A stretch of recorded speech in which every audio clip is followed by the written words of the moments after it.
If you've read The Social Diary, then you know our next guest, David Patrick Columbia. Think Bonfire of the Vanities for the Upper East Side. And now there is a brand new documentary all about him. So we're going to learn even more. David, how did you start The Social Diary? I started The Social Diary, actually the truth of it is I grew up in Massachusetts. And a little boy, my father was a New Yorker and used to get all the tabloids every day, the New York Daily Mirror and the New York Daily News. And by the time I was 10 or 11 years old, I was reading the columns. And when you're growing up in Massachusetts, New York is the metropolis, and it's like nothing else. And I love the columns, and so I always wanted to write. I wished I could write a column. And actually, what happened to me was I was living in Los Angeles, and I was hired to write a book for Bobby Short. Oh, wow. Bobby Short was, you know who Bobby Short was. Sure. He was extraordinary. Bobby Short couldn't read music, and he knew 6,000 songs. Wow. He had an amazing memory. But anyway, when I was hired to write this book for him, living in LA, I had to come to New York. And I had a feeling it might not work out because Bobby had a most interesting life. He started working when he was 8 years old, a little black boy crossing America during Jim Crow time, playing the piano. And he wrote a book about the first 13 years of his life, and that book, he never had any emotional experiences that he reported. And I knew, because I'd written a book for Debbie Reynolds, I knew that if you can't give somebody an emotional story, you don't have a story. Absolutely. And I had to take the job because I needed the money, and I was so depressed. And I got stopped for speeding in St. Louis by a white cop who said, "Where are you going?" I said, "I'm going to New York to write a book for somebody." "Who are you going to write a book for?" I said, "I'm going to write a book for a cabaret singer named Bobby Short." "Bobby Short?" He was so impressed, Bobby Short. He said, "You've got to drive more carefully." Aww. And he let me go. And I'd been so depressed all the way across America with my 3 dogs and my computer coming to work on this book. I said to myself, well, you just had a good thing happen to you. Let's say it doesn't work out with Bobby in New York. If you could do anything you wanted as a writer in New York, what would that be? The kid said, "I'd love to write a social column." And then I said to myself, well, nobody knows you and you don't know anybody, so don't even think about it. And I was here for a couple of months working with Bobby, and it wasn't working out because whenever we had a story that had an emotional life to it, he did not want to go there. And that's the way he conducted his life, and that was his right.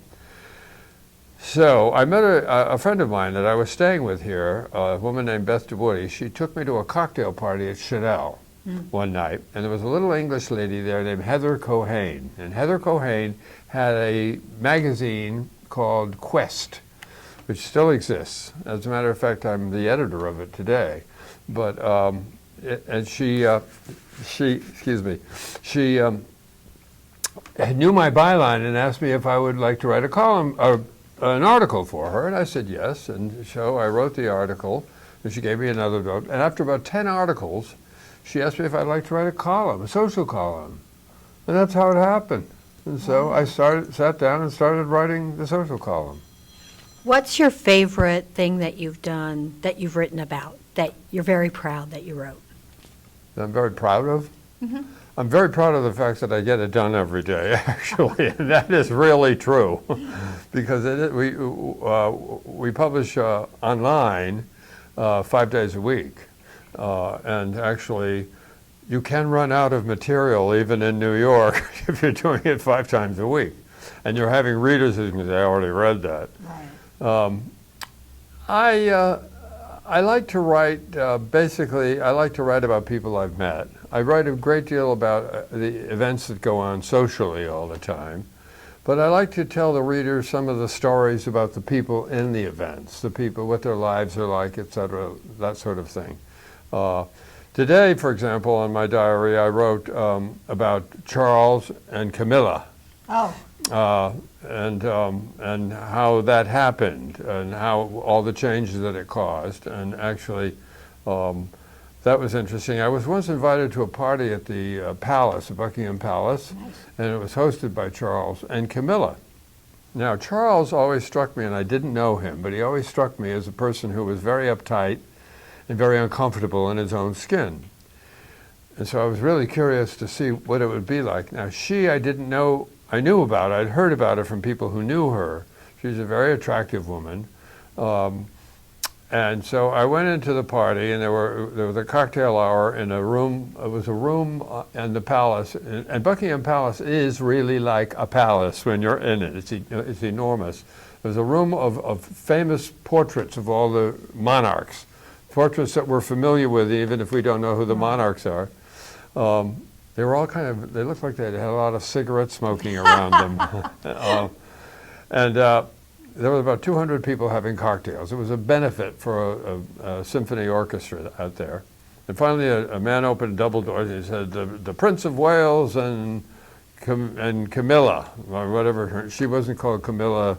Archibald? Yeah, she had a new name, last name. And they came out, and Charles. Oh, Mountbatten? What? Was it Mountbatten? No, it wasn't Mountbatten.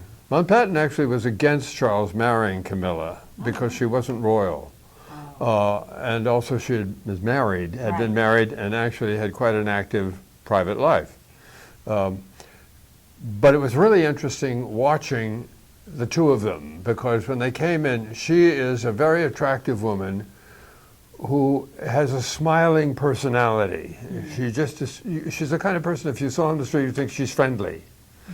He looked very nervous being there, and he kept doing this with his hair, and I do too. I know what that is, and he looked very uncomfortable, but he was there and she was here, so I was watching the two of them, and I could see why she's so valuable to him, because she has this warmth about her. She brings people. And you just can't not like her, but she's a very nice woman. So I wrote about that. And it was fun to write about going to Buckingham Palace. When you went to Buckingham Palace, they have these things outside when you drive in the car. You have to drive over some kind of a machine that tests the car to make sure there's nothing dangerous about it. And as I said, the palace is enormous, and it was interesting. Do you get to go to the Met Ball? The last time I went to the Met Ball, I've never been to the Met Ball when it was organized by Madam Mrs. from Vogue. The last time I went to the Met Ball, and I went there purposely, was because the honoree was Princess Diana. Oh. And I wanted to just see her in person. And so it was a huge ball. There were hundreds of people there. And it was in the Metropolitan Museum in the main entranceway. And I knew that she would be coming in through that. So I stayed sort of close to the door so I could see her, because I wanted to say hello to her. And I was standing by I don't know what you call them. It looks like a sofa, but it's round. Oh, yeah. And I was standing by that, and there were two women whom I knew there, and I was telling them that I was there because I wanted to see Princess Diana. And one of them said to me, "Well, you should turn around because she's standing right behind you." So I turned around, and there she was. She was standing there because she had just come in, and there was a bank of photographers over there who were about to take a photograph of her. And she was standing in the dark. It wasn't dark, but there were no lights on her. And she was right here. So I moved back so that I wouldn't be in her way. And she had a very somber face, which was very effective because we all knew about Diana's life at that point. She was not a happy woman. And and she stood there, and in a couple of minutes, the lights of the bank of photographers, which were about 15 feet away from her, went on, and the face went on, the face that we're familiar with, the Diana with a smile. And it took about, 3 minutes to take all the pictures. And whenever the lights went off, and I didn't interrupt her, but she was about to leave the platform, and I told her how much I admired her. Excuse me. And also there was a rumor that she and her boys were coming to Southampton that summer. Oh. Excuse me. And So I told her there was that rumor, and she said, well, what do you think of it? And I said, well, I think you probably would have a really nice time. People would like you, and your boys would have a good time because there are a lot of young people there, and everybody would have a good time. And she said, well, I'm thinking about it. And she went off, and that was it. That was my experience of the Met Ball. I went to the ball afterwards, obviously, but the big thing was actually meeting and seeing Diana. This documentary that they're doing on you, what are you most proud and happy to share with the world? Pride in terms of my life. And people always ask me, what am I proud of? I'm proud that I finished my work at the end of the day. It's just a really interesting experience, and it's given me the opportunity to meet a lot of people that I would not have met, like Princess Diana, and it's given me the opportunity to see a part of the world that's not a world I grew up in, but is the world I now live in. And it's also nice to see how many nice people there are in the world, actually. It's amazing how nice they Yes, are. it is. I mean, Because especially in New York, where people say, oh, New York, they're so tough. And they are tough here in New York. But also, they're just lots and lots of very nice people. I also think it has to do with your personality. If you're somebody that is open and talkative, I have found that so are they. Right. I mean, as I was telling you earlier, I was in a home that was amazing 3 nights ago with some of the most wealthiest people in New York. And they were the most down-to-earth people Right. in the Right. world. Right. And was I shocked about that? No, not really, because I'd been in the world before. Right. But I didn't really exactly realize where I was going, so I wasn't dressed to the nines. I wasn't, Right. I definitely don't think I was dressed for the thing. Right. And they accepted me anyway. Of course. Right. And it was lovely. Well, in reality, people are just people. True. Now, there are a lot of them who think they're a little more than that or a lot more than that. But actually, most people I've found, I grew up in a small town in Massachusetts, and I grew up in a family that was very troubled in many, many ways. That comes out in the documentary. My father had 2 wives and 2 families at the same time, unbeknownst to both of them.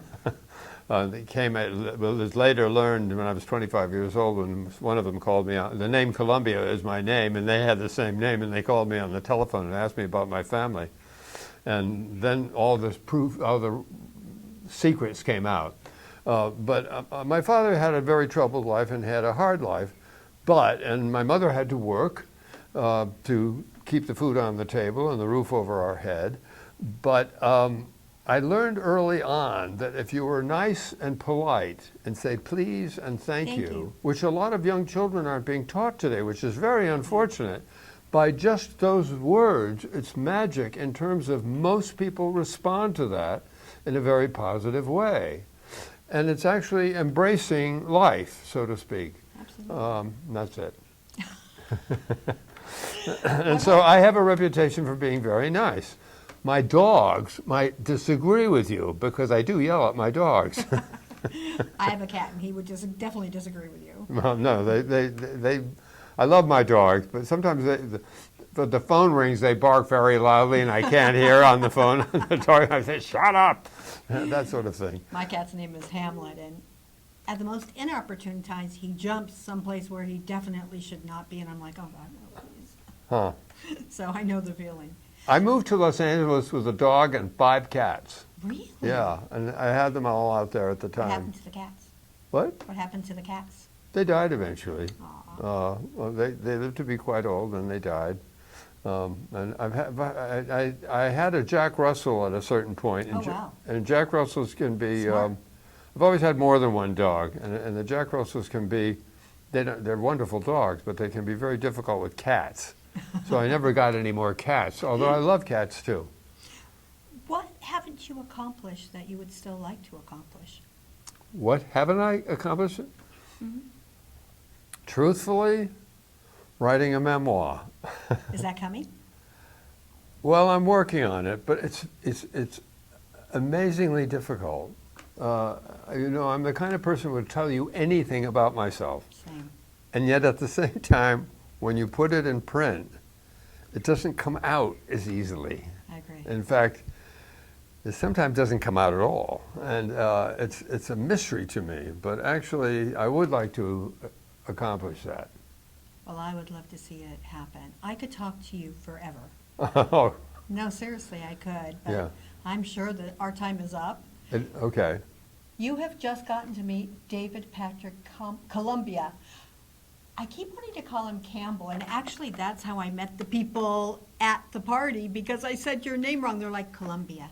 Columbia. Because there's a singer called David Patrick Campbell. Oh, and yes, I kept wanting yeah. I kept wanting to call you that. David Patrick is a not uncommon combination of names, at least for the Irish. Well, it's David Patrick Columbia. And I never liked, my mother hated the name Patrick. I never liked it. And as a result, I never used it.